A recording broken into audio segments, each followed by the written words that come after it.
Morning, folks. Jer here at The View on Monday, the 23rd of January. There's no news. There's literally nothing. There's a small update on Azadine Unahi floating around, but not an awful lot. Apparently, Angers 135 million for him. But that's pretty much it. So what we're going to do is a short preview, a review of yesterday's game against Brentford. Anyone who follows me on Twitter will see that it's been a bit of a heated weekend and not so level-headed, as balanced as it always is.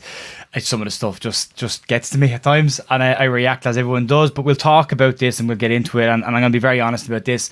I didn't think yesterday was that bad, and I think anyone who's overreacting, and we're going to try and disprove a few of the unsubstantiated rumours that people are throwing around that just aren't true. So we'll get into this and we'll start off with it. And if you look at the first half of the game, there wasn't a huge amount. It's a case of two teams kind of cancelling each other out for a long time. Brentford had two chances in the first half. Leeds had a Rodrigo strike and maybe a half chance from a Vober free kick.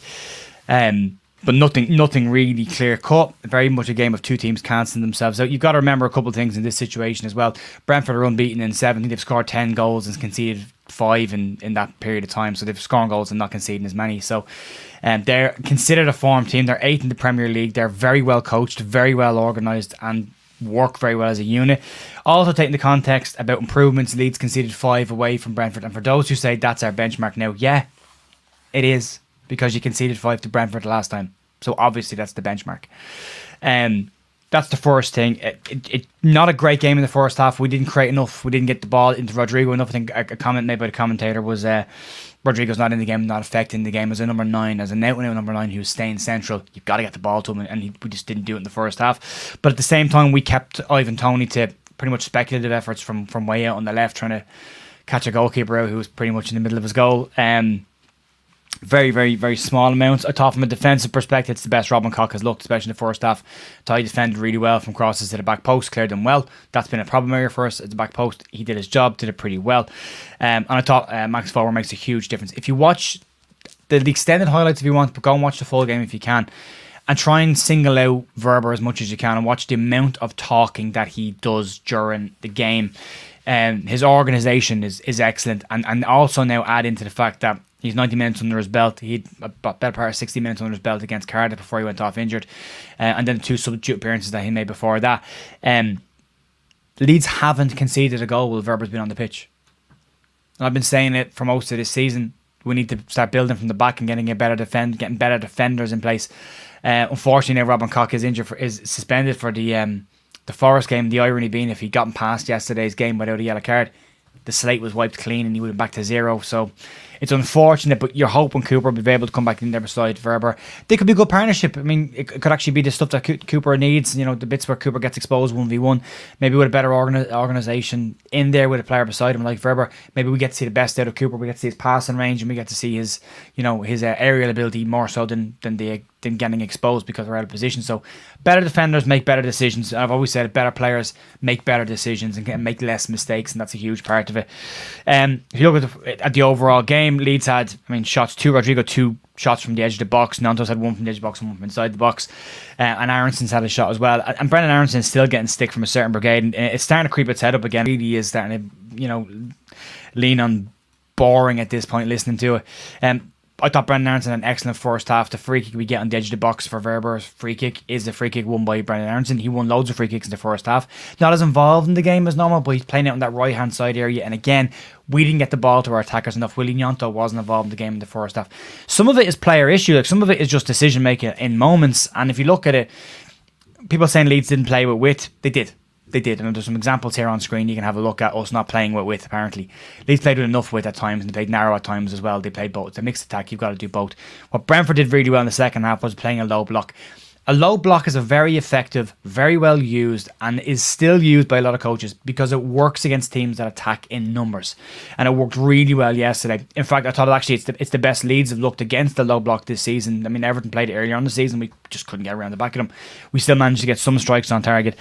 For those who said that Leeds didn't attack and Leeds weren't in the game and Leeds didn't do enough attackingly, man of the match on every site that I can find is the Brentford goalkeeper Raya. Now, unless Raya was juggling for most of that game and was given the man of the match award based on his juggling ability or entertaining a crowd when he wasn't doing anything for the entire game, then he must have been pretty busy and he must have been pretty involved in the game, and he must have been a reason why Brentford got a point from that game. So again, another fact that says not true. Leeds didn't have an attack. They did. If you also look at the stats from the game, Leeds had 9 shots on goal versus 6 from Brentford. So Leeds outshot Brentford. That's 9 shots on goal. It's not enough, but it's attacking. There were shots on goal.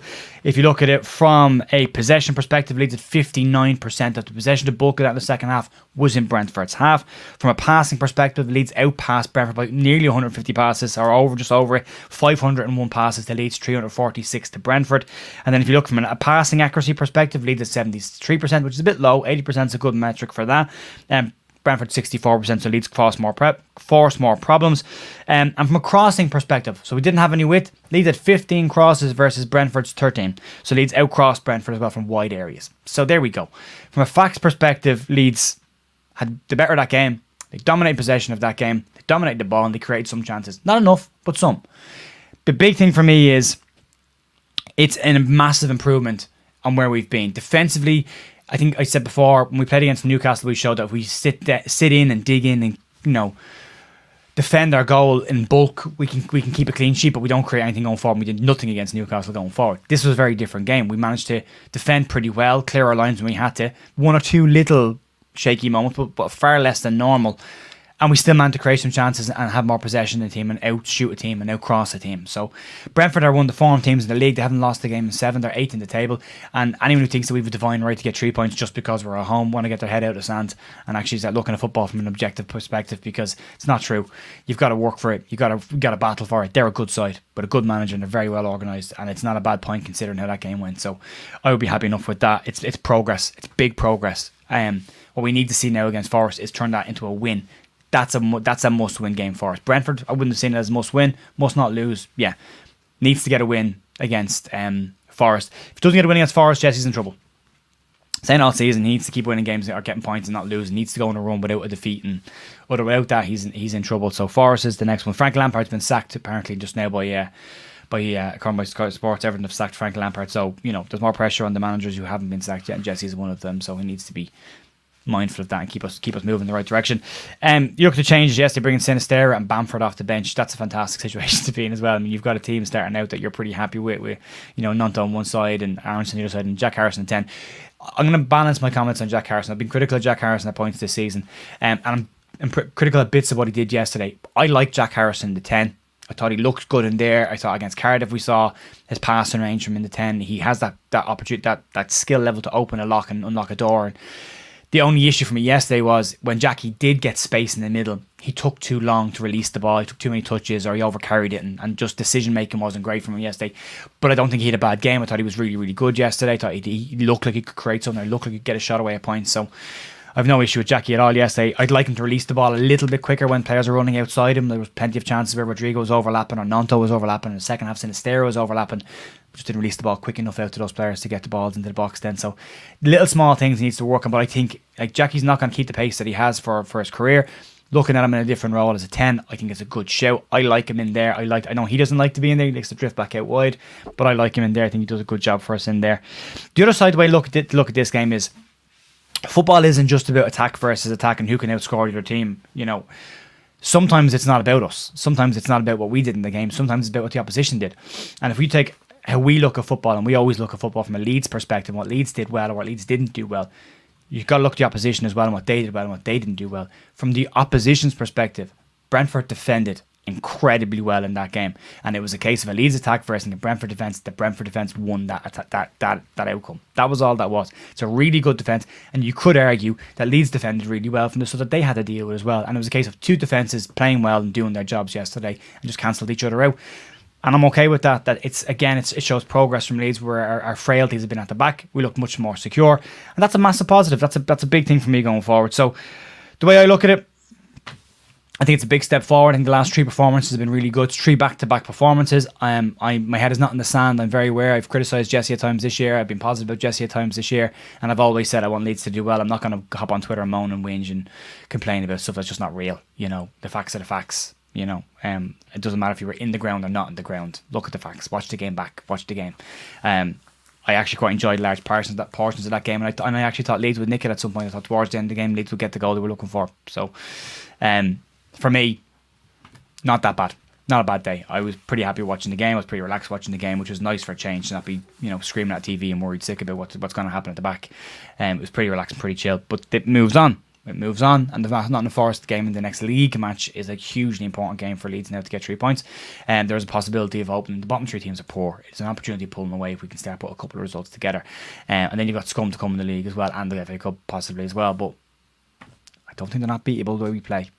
They're frail at the back as well. So that's pretty much it, folks. That's my review. I'm trying to stay balanced on this, but I just don't think that the amount of negativity that was thrown around yesterday is justified. Not the level. There is some, and I will say, yeah, we need to start creating chances. Yeah, we need to win our home games. I agree with all of that. But if you look at it in the context of the game, when you get to the last 15 minutes of the game, or looking at change in this game, it's 0-0 and Leeds are dominant. You start to look at it from the perspective of, if I change this, it could go the other way. If I make a mistake with a substitution here, we could lose this game. And at a certain point in the game, it becomes a case of, okay, might not win this game, but we definitely can't lose the game either. So we've got to be smart about how we're playing. I thought the game management was fine yesterday. The only question mark I have is why have you got a £30 million striker sitting on the bench at a 0-0 game when you're not bringing them on? You should bring them on. But again, I do understand the point that towards the end of the game, thinking of it from a perspective of, we just don't want to lose this game. So from that perspective, that's where my head's at with it. Let me know what you think in the comments. Try and stay positive if you can. Don't abuse each other. I don't know why Leeds fans have got this thing and then where they have to have a pop at each other. Just don't do it. And there's no need for it. We're all in this together. We're all Leeds fans. We all want the best for Leeds. Let's go with that. Let's hope that keeps happening. Let's hope we keep growing and keep getting better. And fingers crossed, a couple of weeks' time, we're in a much happier, more relaxed place. So that's it for me today, folks. Thanks very much for watching. Let me know in the comments what you think, and I will see you tomorrow for some news, hopefully, if there's any floating around. See you then. Bye.